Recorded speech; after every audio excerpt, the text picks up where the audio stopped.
So to do so, I've got a really excellent panel with me. So to kick things off, if I can ask all of you to introduce yourself, tell us who you are and what you do and a little bit about your company. Mark. Yes, I'm Tim Levett. I founded a business called MVM quite a long time ago. I have the dubious distinction of having been responsible for investing about 600 million in about 300 companies over a hell of a long time. Everything from pretty sophisticated biotech to things I'd like to forget, like a drift mine in Wales. And we have done some creative things, but not nearly enough, so we're here to talk about how we might do better. Hi, I'm Tom Holder. I founded a technical company about 12 years ago now. We started off building websites for people, and about 5 years ago we turned that into, I suppose, what you'd call a venture tech company, and we invest in small businesses through a sweat equity model, and there's been plenty of sweat. I'm Kathy. I'm an associate with Downing Ventures. I feel distinctly underqualified to be on this stage. We're a seed to Series A fund based in London, sector agnostic. Thank you. Can you hear me like this? Oh no, you do need the microphone, okay. Hi, I'm Jenny Tooth. I'm Chief Executive of UK Business Angels Association. I'm a business angel myself, but I actually look after about 15,000 angels right across the UK, all bringing between about 100k and 1 million, mainly investing in syndicates. Obviously, we'll talk more about creative industries, but not enough so far of that angel investment has gone into great creative businesses like we have here today. So look forward to talking about that. Hello, my name is Mark Mason. I've grown and sold 3 businesses, one called Mason Zimbler, an app company called Mehjabeen, and an R&D tax credit company called Forest Brown. And now I run, I'm one of 6 founder members of the Bristol Private Equity Club, where we help to raise money, seed venture capital. Hi, thank you very much. So Jenny, can you hold on to that for a minute? All right, I'll hold on. So as we heard earlier from Sailas and from Seth, that creativity demands experimentation. And experimentation means added cost, risk, and sometimes absurd ideas that you hear from people they put forward, which might look very strange at start. And encountering experimentation and absurdity mean that there is a risk and benefit to backing creativity and to actually allowing creative freedom. But what this also means is that creative businesses are seen very risky by investors.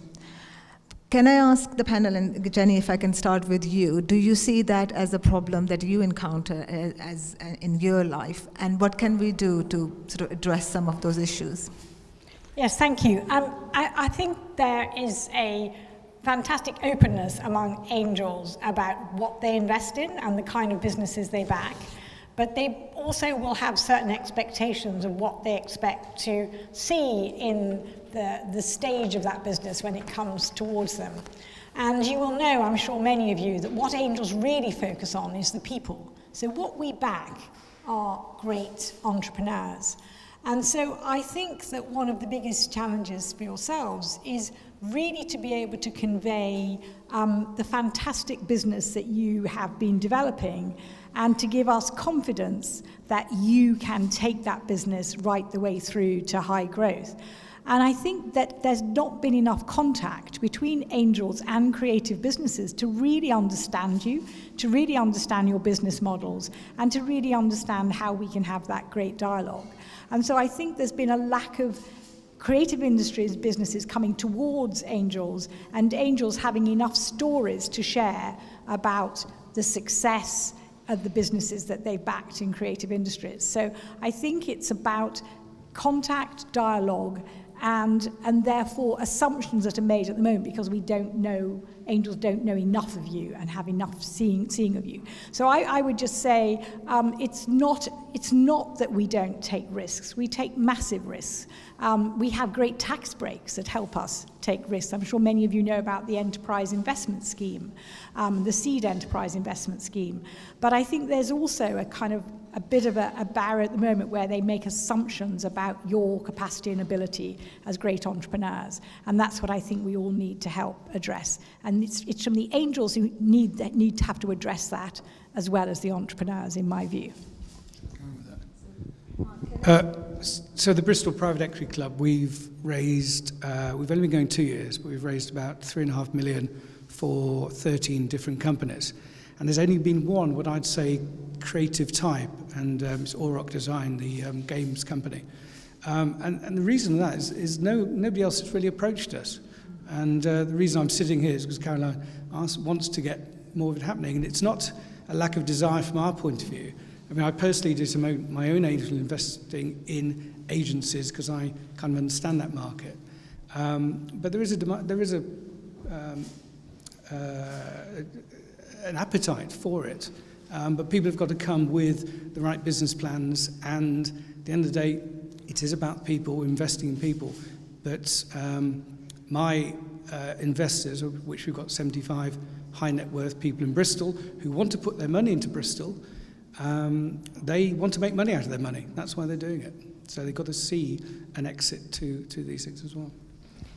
And just to kind of add to that angel piece as a stat, because I think that was a really important stat about you've only invested one, our recent research showed that out of the 1.8 billion that's been invested by angels last year in 3,500 businesses, probably only about 14% of that went into creative industries that could be classified, obviously relatively, objectively as creative industries. Massive 70% in tech, but if you then segment that down, probably only about 14% of that in what would be termed as creative industries. Whilst I know masses of you, we've heard about robotics, we've heard about digital, etc.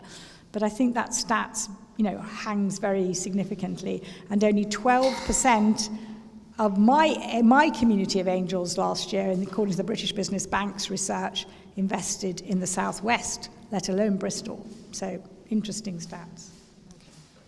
So just sort of following on from that, can I come to you, Tim?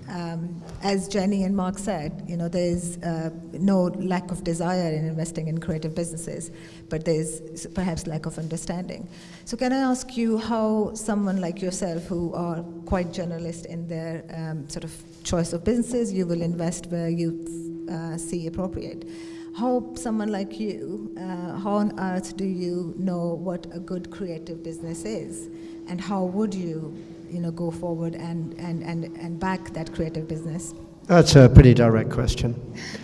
I probably have no idea, actually. The whole thing comes back to what was said a moment ago, and actually what Silas said is that you try and recognize people who you really do think have got the conviction. So most people are passionate about their business, but you'd probably be amazed how many people manage to lose you in halfway through their conversation, what they're trying to tell you about. Somebody who can actually put it across clearly. And there's a serious point here that we are all missing a point here. If I think the last speaker said something like 9 or 10% of the activity here is in the creative side, and so far none of the three speakers so far have had any creative investments. Surely we're missing the point a bit. And what is needed to get to people at our level, where we're typically investing 1.5 minimum to about 5 million, is it needs to have the infrastructure in place, whereby both accelerator funds and also business angels bring things forward. Although not my main day job, I was a director of a state aid fund investor in Newcastle who had a film fund. And they had several film funds, actually, and some of that stuff has really done very well. Can I come to you, Kathy? Now, from your perspective, from Downing Ventures as a VC, do you get that sort of experience where creative businesses come to you and you sort of don't understand what they are offering or the potential? And if that's the case, what is it that we can do to sort of change that mindset? I mean, we see a lot of businesses whose business models I don't understand, so it's not just in the creative industries, but just to echo the point that it definitely helps to have accelerators and angels funds and family money that's come in at the early stages to really help the business through the first year or two of iterating through where those cash flow is going to come from, and what are those kind of predictable revenue streams that the VCs like to see, where are we going to get those from. So having angel investments, accelerators at the early stages really is helpful. So by the time they come to us, there's more to the business than two people and an idea. Which is very much sort of focused on sort of hits or content. Do you feel that you have enough understanding of that sort of business to back that, or is there anything else that those businesses can do to increase your understanding of what they're offering? It goes back to what any business can do, not specifically just the creatives, but having a strong team, having a good commercial, technical, and creative constellation in the team, so that it's more than a product, but actually it's a business that they're building. So you're beefing out the team, making sure they have a good network of advisors that make us feel that even if there's parts that we don't understand, they're surrounding themselves with the right people, that part becomes significantly de-risks. Tom, so you come from a slightly different place. SimpleWeb is quite a unique organization. You are yourself a small creative business, an SME, but you have come up with a really good way of supporting other small and creative businesses. So tell us from your perspective, how do you feel the sort of the risk perception of creative businesses is, and is that stopping them from getting the investment they need? Sure, thanks. It's always nice to be called unique, I suppose. It was certainly never started that way. I just, wanted to go to work and have a job that I enjoyed. And at some point, the company became profitable, and we felt that rather than take the profit out of the business, we would just reinvest it back in. So I think one of the things that I find is difficult in the space is that investment seems to get pigeonholed into these sort of Series A, B, seed, etc. The reality of it is that it's a spectrum, and there's a risk reward profile that every investor has, and for us that risk is probably a little bit higher than you might find at a traditional VC, because we're doing that age-old thing of gambling with money that we can afford to lose. You know what I mean? It makes it enjoyable. And at the end of the day, the primary motive for us making investments was to be able to stand back at the end of the day and work with great people and be able to say, actually, I'm proud of doing a job and not just chucking it over the fence. So that was the primary motive for what we did. And we took an investment from Creative England, not because we needed the money at the time, but because we very much felt that they were aligned with our ethos of creating employment and doing a good job, and that was really important for us. In terms of sort of the types of investment we see, I think to echo one of your points, for us it's what comes through the door. You want to see great stuff come through the door. If somebody comes to me with another marketplace idea, I'm going to blow my brains out. It's, I see 6 marketplaces a month, and those are not the things we want to be evaluating. So for us, it's just about what comes through the door and can we believe in the people behind it. So. Thank you. So Mark, if I can come to you. Tom just mentioned about, it's investment you usually get pigeonholed into, startup, Series A, early stage. You set up Bristol Equity Fund, and you say that you are playing in that middle space between startup and VC. Yeah. Can you share your experience of that and what Tom said about pigeonholing?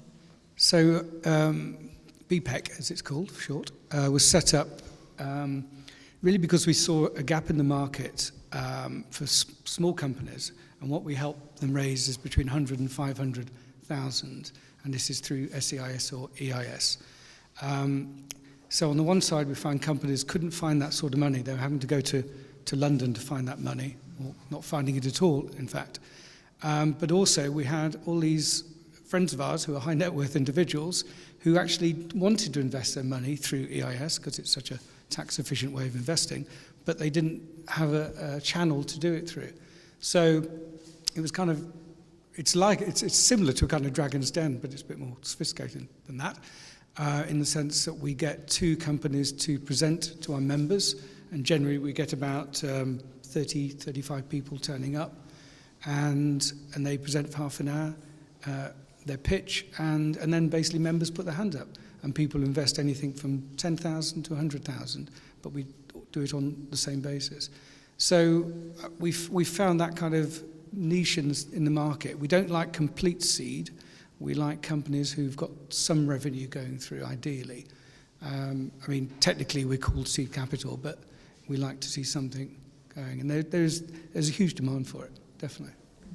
And do you agree with Tom's comment around sort of businesses sometimes suffer because they may not fall into those different categories that are sort of quite common in the investment space? Yes, I mean,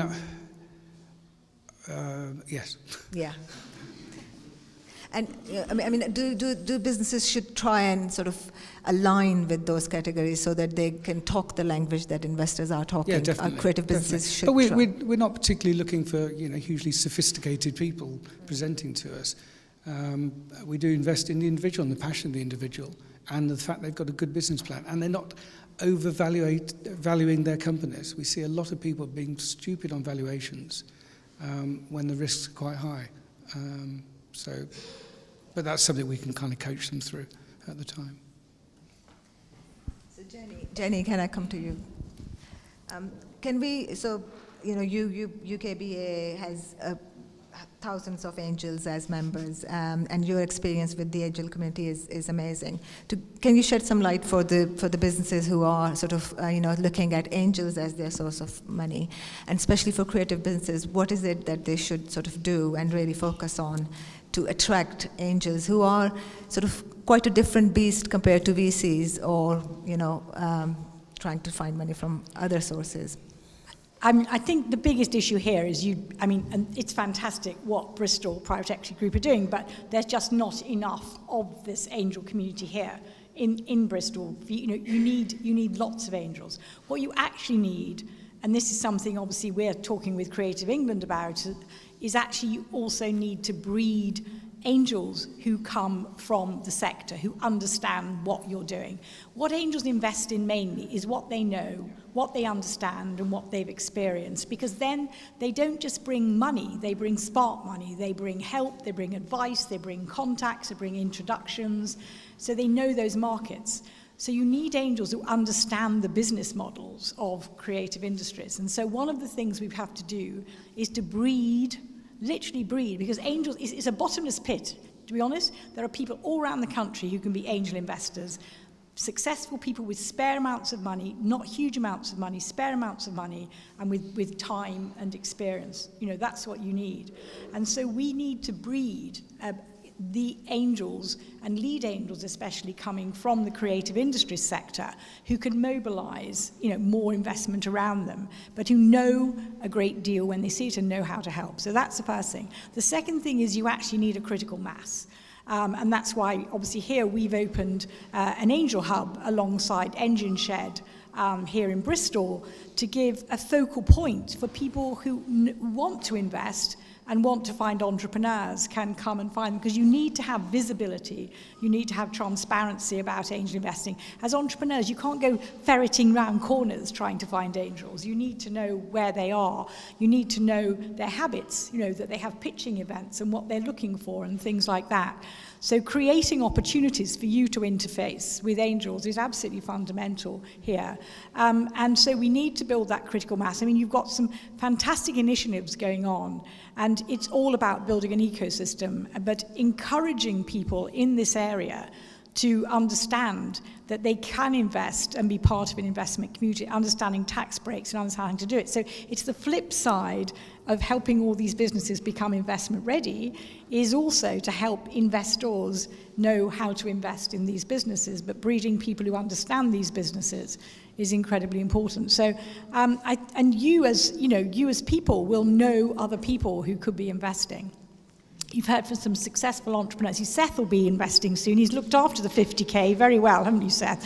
So he'll be doing it soon. But more people from the industry is incredibly important. And then just finally, creating visibility and interactions between both great entrepreneurs and those investors. We have to create those channels for them to do so, because we can't. As angels, they're very busy people, can't go around finding you all the time. So we have to create those channels. But I think you have lots going on here. But I think there's more to be done to actually build it and create it, and it won't just come out of nothing. It needs an effort for everyone concerned to start to do that. Kathy, as Jenny just said, there's a lot going on here, and as we heard from Seth and Silas earlier, there's a lot of talent in regions, and we heard earlier from Caroline and from Marvin about lack of opportunity and lack of social mobility. So just bringing it back to investment space, and Downing Ventures has been quite active, in the regions, if I'm right, but that you're now quite sort of present in London.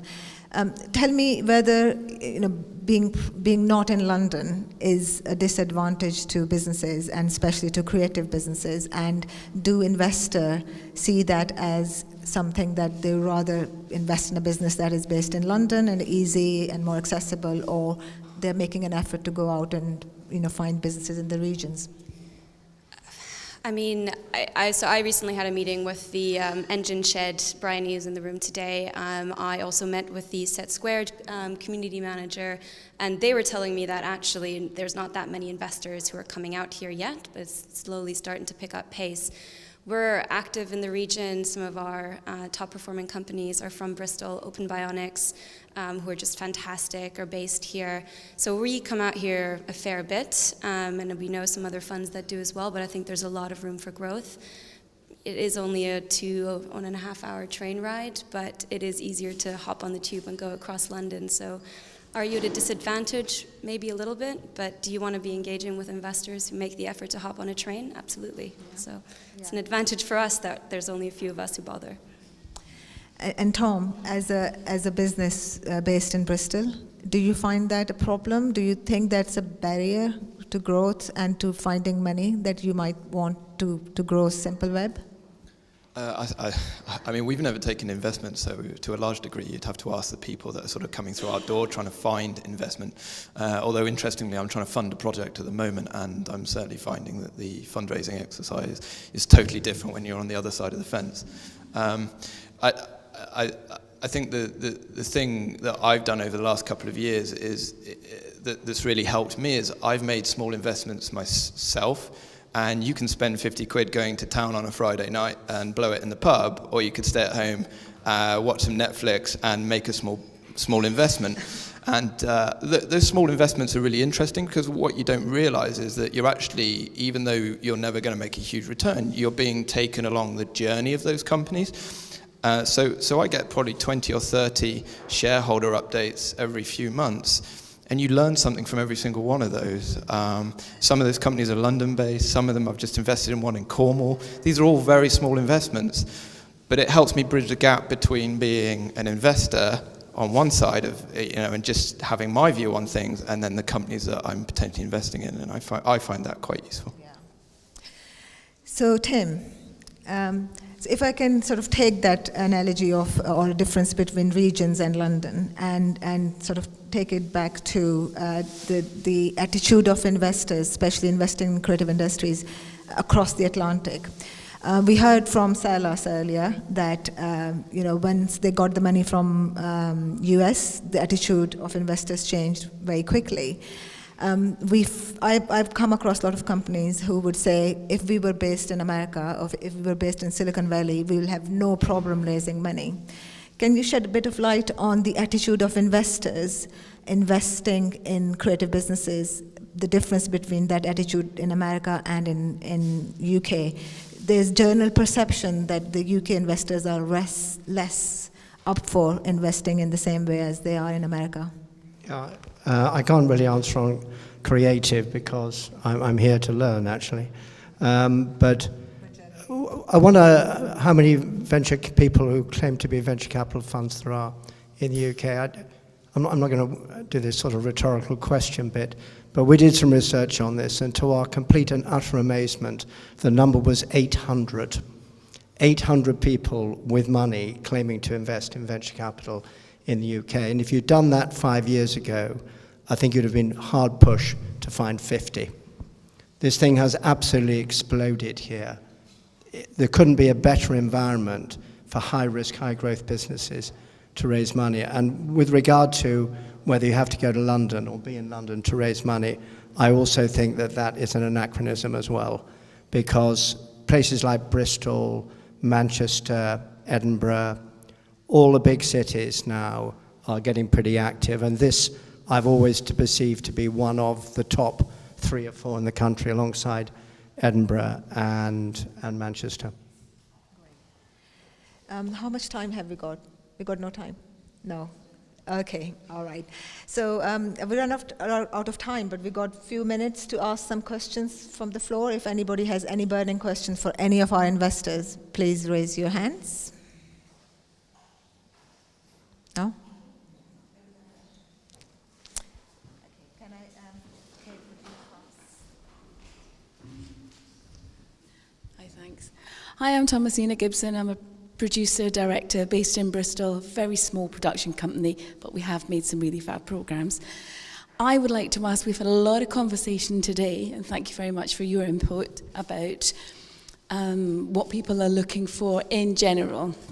And we've had some really great specifics, but from Seth and from Silas. So can I ask you, as individuals, if you had an ideal project, because we're all so different here and have all got so much to offer, if you had an ideal project that came to you today, what would it be?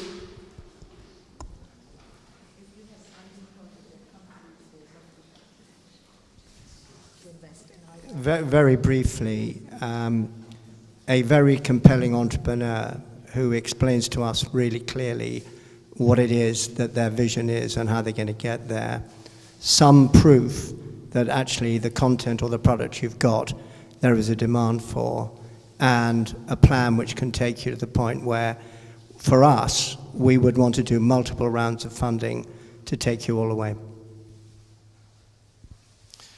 For me, it's seeing a company where their ambitions are really big. It's easy to rein that in.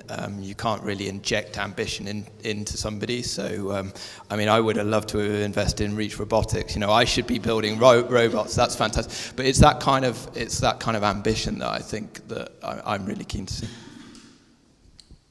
To be a bit more specific on the product side, so we'd look for the longevity of it and for the predictability of the revenue streams coming from it. Thanks. I would be looking for something that was really differentiated in the market. I really would like you to really know your competition and your competitors and know how you really stand out against them and how you can build a really defensible competitive position there that I can see really how you would grow and scale in that direction. I would just like to add one thing, and that is the one big thing about creators is not to talk about the projects, because so many of you do focus on the projects you might be developing as opposed to the business. So we do look so incredibly at the entrepreneur and the business, and many of you are looking at it as a project, like it's a film, it's a design, it's a series. And that actually isn't what we invest in. We back you and we back the business. So I just wanted to add that as well. Yeah, I've had this experience a couple of days ago. So I've had 3 different businesses, one agency, one app development, and the tax one. And I suddenly realized, actually, I really love agency. I love the people in agency, and I really miss agency. And a chap came to see me 2 days ago, and he was just brilliant. And I've instantly invested in this guy. I put 100,000 into him and said, just go do, because you're so good, go do. So they're out there. You've just got to pitch to people, find those people and pitch great ideas. And the money's there, trust me. There's a lot of money out there waiting for people. Any other questions? I just thank you very much, panel. I just wanted to say a big thank you to NMV for sponsoring the event today, and thanks for all your wisdom and all your thoughts. Thank you.